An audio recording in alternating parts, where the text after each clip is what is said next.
Good morning. Wait. Oh, sorry. I couldn't see you there. There was this glass in the way that was stopping me from seeing you. Let me just put that down really quickly. You know, a glass was stopping me from seeing you.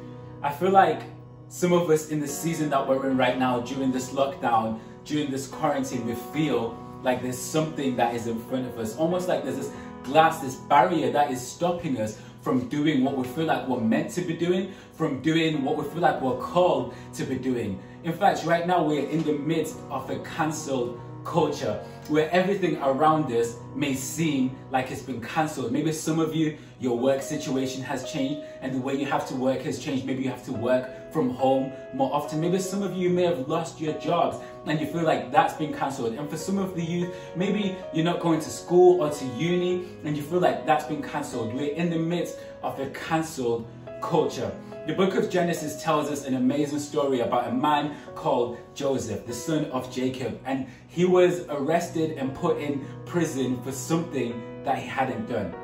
He was put in prison by his master for something that he hadn't done. And I'm sure Joseph at this moment was feeling really fearful, very anxious, and feeling, because he'd lost his job, feeling like his job had been cancelled, like his life had been cancelled, like everything around him had been cancelled. Joseph was living in a cancelled culture.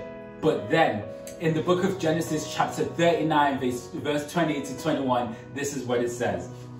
And Joseph's master took him and put him in the prison, the place where the king's prisoners were confined, and he was there in prison. But then, this is the best part. This is verse 21, and this is what it says. It says, but the Lord was with Joseph and showed him steadfast love and gave him favor in the sight of the keepers in prison. I just want you to be encouraged today from whatever location you're at, wherever you're watching this from, that the Lord during this isolation, this quarantine time, has given you steadfast love and put favor upon you and your family. We're in the midst of a cancelled culture. You have still got the Lord to hold on to, and let's not let the things that are most important to us be cancelled. This may seem like everything is cancelled, but I assure you that there's loads that is not cancelled. For example, being planted and rooted in the world, in the word, that is not cancelled. Your calling and the promises that God has put on your life, that is not cancelled. Acceptance and kindness, that is not cancelled.